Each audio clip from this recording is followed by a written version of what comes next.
Hello, everybody, and welcome to another special edition of the NRN Update. If the USAC Midgets put on a great show up at Grandview for night number one, they managed to far surpass that in night number two up at Action Track USA in Kutztown. And we are pleased once again to have Justin Groves of Newsroom with us here on the show. And Justin, the USAC guys were outstanding. The 600 race was pretty good. All in all, I have to say, another great night on PA Midget Week. Yeah, last night was a great evening. It got a little dusty for the USAC feature. I was glad that there was a 3-lap shootout because I was really losing the slide job central that was going on. So it gathered it all together to really make for a really great finale between Zeb and Larson. I have to give a big kudos to the track prep crew up there at Kutztown because they were running the bottom, they were able to run the middle, they were up top. And like you said, I mean, it was Slide Job City. Just an outstanding race there. So congratulations to Doug Rose and his whole team, the Tobiases, everybody involved up there at Action Track. So great work for them. And the 600 race was pretty good as well up front. I mean, a little bit of a runaway by Alex Bright, but all in all, not a bad show there either when you have 78 cars show up in the pits. Yeah, and with the passing point format, I think you're going to have that a little bit more because you're going to have the cream of the crop rise through the heats and the qualifiers. So you're going to have your top guys starting up front, but that does mean that you're going to have the top drivers really battling it out the entire race. Which for the first 5 to 7 laps, there was a three car runaway of Bright, Bright, Buckwalter, and Strada that made for some really good racing for the first half of the race. Yeah, so we'll get to the 600s here in just a couple of minutes, but we'll kick things off with a full recap of the midgets. The heat races we'll go to time trials first, where we had Tyler Courtney take quick time, and Kyle Larson again was quick time. Kyle Larson was second, excuse me. Quick time was separated by less than a tenth of a second, so we knew the midgets were going to be stacked really from top to bottom again. Yeah, and it was really just interesting just to watch the cars really try to battle Action Track through qualifying, especially if you watch Larson. Larson only made 1 lap, but in qualifying, that's all that it takes is just 1 good lap. And it was probably one of the smoothest. I think he just went maybe a little too late where the track dried off just a little too much. But really just the key was just being really smooth, and you could see a lot of cars really battling, just not really ever being at Action Track before, but on those tight confines to really master that 1 good lap for time trials. Yeah, then we got into the heat races. Tyler Courtney was, again, just Mr. Consistency there. He led his heat race and won. But also want to give a big shout out to Carson Elledge and Andrew Laser, who picked up the heat race wins. That one had to be very cool for Andrew to pick up a heat race win in front of a big home crowd. And Carson, who's I think leading the rookie standings in the midgets as well, she's beginning to get these little cars figured out. Yeah, she had a really good battle with Jason McDougall in that last heat race. I thought he was going to get her. He was really doing everything he could, but she just stayed consistent, held her line, and that's all you need to do to win one of these heat races and make sure that you're on your way to the feature. Yep. So now we move things along to the feature, and Chad Boat looked good again. He started on pole, I believe, for this one. Led a little hunk of the race anyway. Then a late race spin saw him fall to a 14th place finish. But when you're considering that he's not one of the 2 big teams with Clausen Marshall or Keith Coons, that team seems to have things figured out pretty well up here in the Northeast. Yeah, I know going into this year's edition, he's the leader in wins and on the USAC tour in Pennsylvania. And I mean, he just showed really in these first 2 nights that he's going to be strong. As you pointed out, he did lead a little bit early on. He found something that looked like really working in 1 and 2, and I think kind of once that went away, he struggled really just to find that bite, and that's where everyone got stronger. But especially as we head to the tracks that the USAC Tour has consistently been to over these last few years, I think you'll see Boat stay up towards the front. Yep, and another also a nice shout out for Chris Wyndham. He was an absolute animal in this feature race, charging from 12th starting position to finish on the bottom step of the podium. Those are the kind of runs that championships are made of. They did not look like they were really strong off the trailer with his car. By the end of the night, they were able to bring home a good finish. Yeah, I think the one thing to really take into consideration, I know we talked about it yesterday, that he talked about he's not really great on these bull rings, but it seems that he's just not good at time trialing on these short tracks. Because looking at our passing points, he's second in passing points on tracks smaller than a quarter of a mile, and he's really consistent on them. But it seems like the biggest issue is just time trialing and making sure you get a good spot. Otherwise, really with the USAC format, if you're really not in the top 6 or 7, it can definitely be a long night ahead, even if you win a heat race. Yeah, I mean that's probably the biggest thing is with everybody getting their lap times back after the heat races, it makes it if you're not qualified fifth or sixth, then you really need to you're working your way hard through. And then when you have a situation like Wyndham where he was 12th quick in time trials, if they get the qualifying figured out on that car, he could really be dangerous the rest of the week. Yeah, and especially I think it's going to be really crucial, especially Friday night at Linda's, where I think that's going to probably be one of the tougher tracks to pass at. If you don't really get time trialing down there, it's definitely going to make for a long night ahead of you. Yeah, and the other one that I think is going to be interesting when it comes to qualifications is going to be Saturday night out at Lanco because they used to push them off when they had the pit opening gates in turns 3 and 4 that as your on and off points, those were open. So they would push them off from the pit area, the cars would come on in time trial. With those safety gates there now, I don't know if they're going to have those gates closed and push off from the track or if they're going to be able to build up that head of steam. So that may be a little bit interesting to watch as we get towards Saturday. Um, so yeah, so we move to the race winners on the night. Kyle Larson and Zeb Wise. Is there a better show that we're gonna see this week out of guys like that? I mean, I don't. I think after tonight, Larson's done, or he may be done already. Um, but what do you think we could see out of Path Valley? I think we're going to see some really good racing. We're going to move to a bigger track here tonight. I know Action Track is, I guess you could say maybe it's a fifth of a mile. It's pushing an eighth of a mile, where Path Valley is a big, wide quarter mile. But Path Valley is more similar to tracks that these guys are used to running out in Indiana and Illinois, just wide, banked quarter miles. So, and I think, and really the racing in the past has been really good there. So it'll just be interesting to see if Clausen Marshall Racing really just keeps up their 2 race winning streak here into Path Valley. Because this has normally been a track where Keith Coons' team has been really strong at. Yeah, and it's also the point standings did tighten up a little bit last night as well with Zeb picking up the win. So we're like we talked about a little bit yesterday. It may not make a huge difference overall in terms of points, but we're definitely seeing things get tight up there at the front too. So all in all, really excited to see these guys out at Path Valley tonight.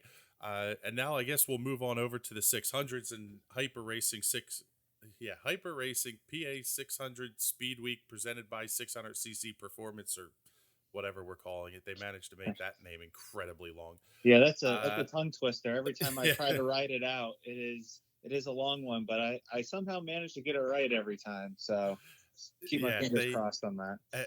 and the important thing is that means there's a whole bunch of money floating behind this thing for these 600 drivers to fight for as well.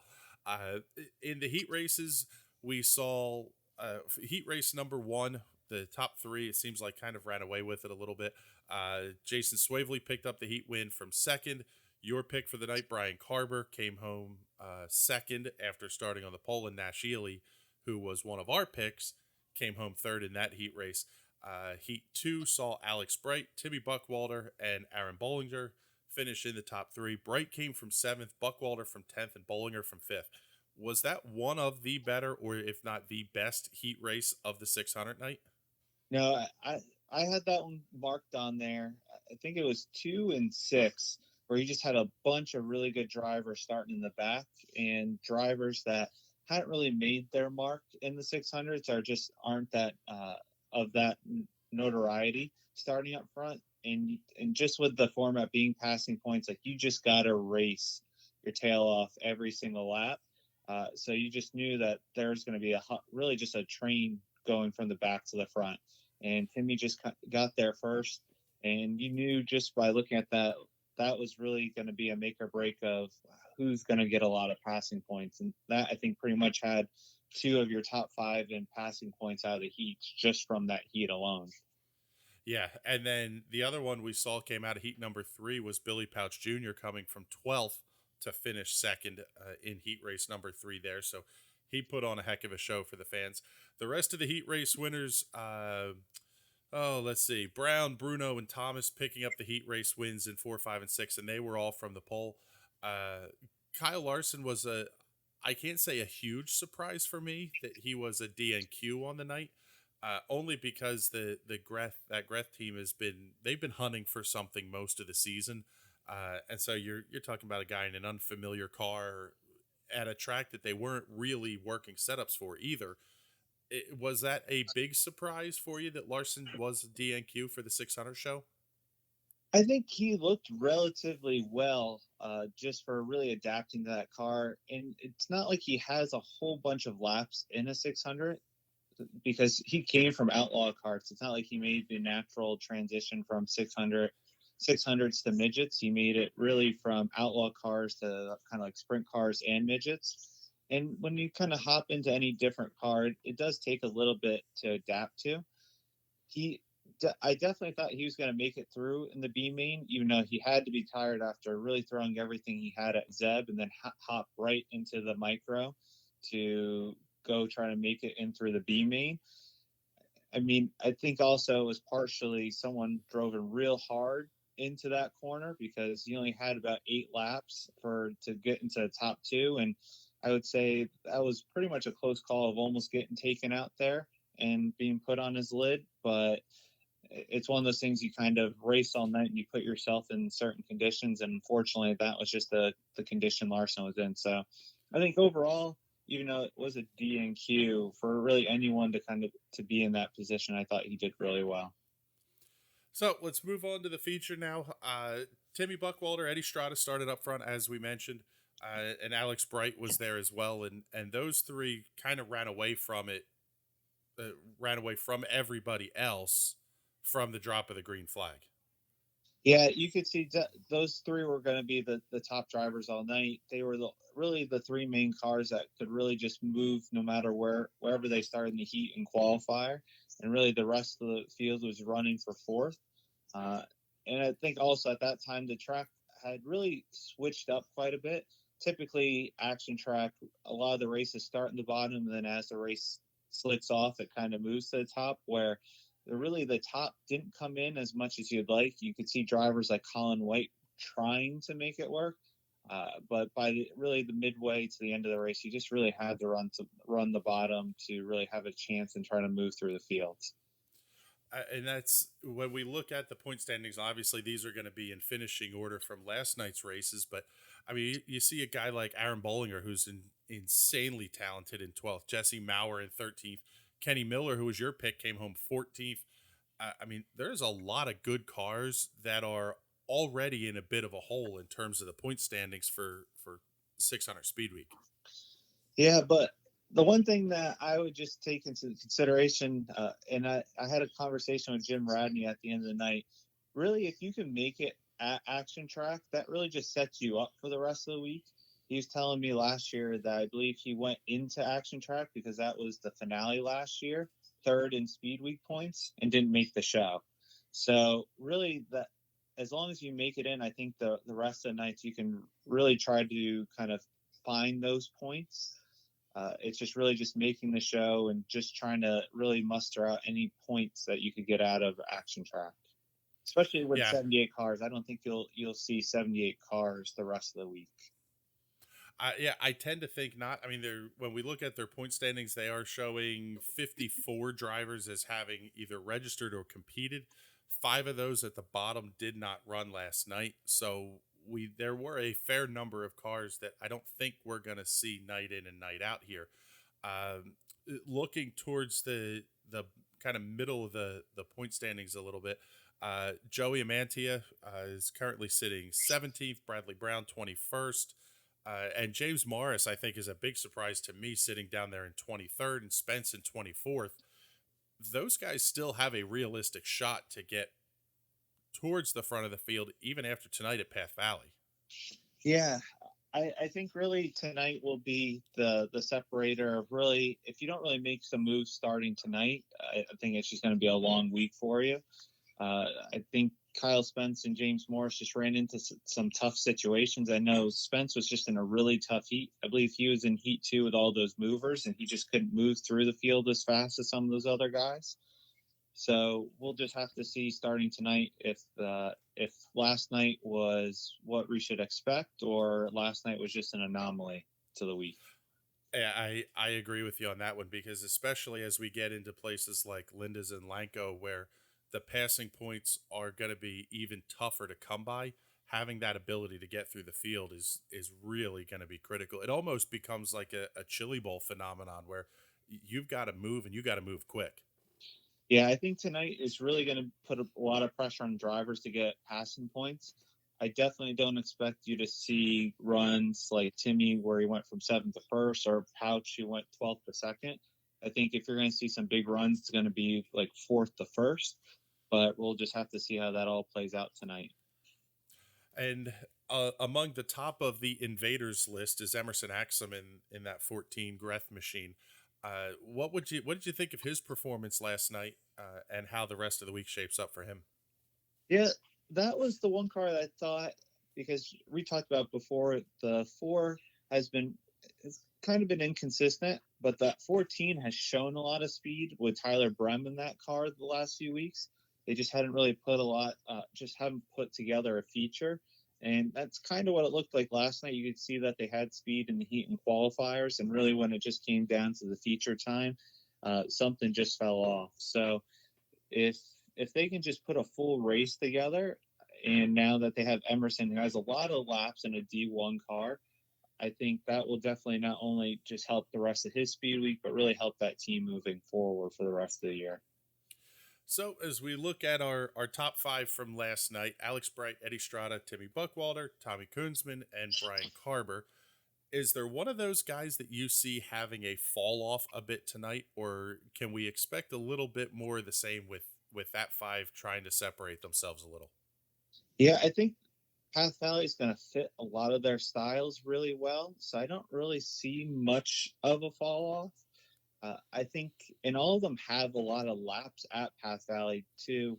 Well, actually, I don't think Koonsman has that many. Koonsman doesn't have a lot of laps, and Strada, as I got to talk to a little bit last night, had never been to Path Valley before. So if it's going to be a drop off, I would say maybe just based on never really having a lot of laps there, and especially you only get like 4 laps in practice, and if you've never been on a track and then you have to hop into the heats and pass as many cars as you want, you are at a slight disadvantage. But I think if I'm going to pick one, I would just say Strada, just based on lack of experience at the track.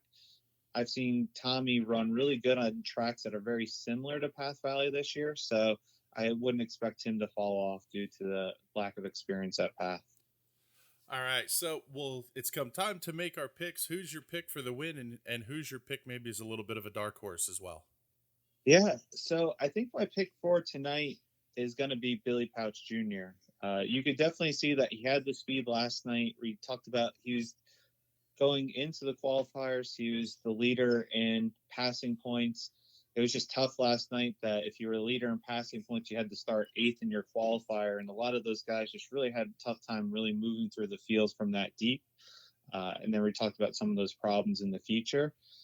As I think I mentioned yesterday, the last time that there was a big show with the 600 wingless cars at Path Valley, Billy Pouch swept that weekend, I believe driving for Lamar as well. And he's still driving for Lamar tonight and really for the rest of the week. And I just think that with that experience, even though it was, I think, probably a good 5 to 6 years ago, and just knowing that he can really work the top of the bottom, I really don't know how this track's going to come in tonight at Path Valley, especially with the super sportsman's going to be there tonight. But just from his experience running the cars, has a fair amount of laps at Path Valley, and is one of the strongest cars. I'm going to go with Billy Pouch Jr. tonight. Our pick for the night is actually we almost have a little bit of two dark horses, but I'm our pick for the win's going to be a little bit out there. We're going to call it the 17 Emma Christian Bruno. I think he's as a young driver or younger driver anyway. His ability to adapt has been we've seen that develop significantly this year. And I think just something in my gut tells me that 17M is going to be up towards the front with the passing point system. The draw is so critical. You know, you're talking a bad draw sets you up for a bad night, and a great draw sets you up for a great night. So, knowing that, we're going to put our money on the 17 Emma Christian Bruno. Who do you have as a dark horse for the week or for the night, I should say? I'm going to go with someone that has run a lot of laps at Path Valley and actually picked up a wingless win there last year and also has a win there this year. I'm going to go with Mikey Thompson. Mikey Thompson, surprisingly, is the only driver, at least this year, and only drivers I've seen in a long time that actually picked up 2 wins in one day. Where earlier this year he won at Trailways, packed up his stuff, drove to Path Valley, and won later on that evening. And last year, Path Valley used to run wingless once a month, and he won one of those races. So he's got plenty of experience. That team has a lot of speed. He's run really well at Linda's, which would be a good comp to Path Valley based on just momentum and really just having that, showing that you have good speed. So I'm going to go with Mikey Thompson tonight. Definitely didn't have the night that he was looking for at Action Track, but he hasn't really had a lot of luck there. So I think that will definitely turn around this evening. All right. And our pick on the NRN side of things for the dark horse for the night, we'll pick the 23 of Bradley Brown. He's, they call him the high sider out at Lanco. He's one of those guys who is foot down and very, very aggressive. When it comes to these kind of passing points formats, that's really what you need to have either to stay up front or to make your way through the field. So I think that Brown Motorsports and that whole 23 team, they're starting to show a little bit of speed. And he might not be a bad pick for tonight. Maybe not to win, but definitely to put on a good show. Yeah, no, he definitely surprised me a lot last night because he doesn't normally run wingless. So I didn't really know how he was going to fare. And for him to win his heat and also make the field, I thought that was just a huge accomplishment itself and really just showed that he's going to be strong this week. All right. Well, Justin, we're looking forward to a great night of racing here at Path Valley.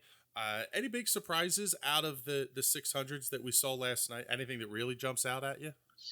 Yeah, I think as I mentioned last time we talked, that Alex Bright was my dark horse just because they had a lot of momentum lately, but they had just struggled so much earlier in the year. And really, and even in the heat races, when you had guys that were dominant, they weren't really pulling away from the fields, and that car was just pulling and pulling away last night. So it was surprising to see how good they were last night, and if they can keep it up. And I mean, Alex has a lot of laps at Linda's and Lanco that he could really run away with multiple wins this week. Where I was initially surprised if he could pull one off. And then also just to see some of these surprise drivers really make the field. When you have 78 cars a night, you're going to have some surprises. So it was really good to see drivers, as you mentioned, like Bradley Brown, Joey made it last night. So I'm surprised to see what surprises we'll see in these upcoming nights.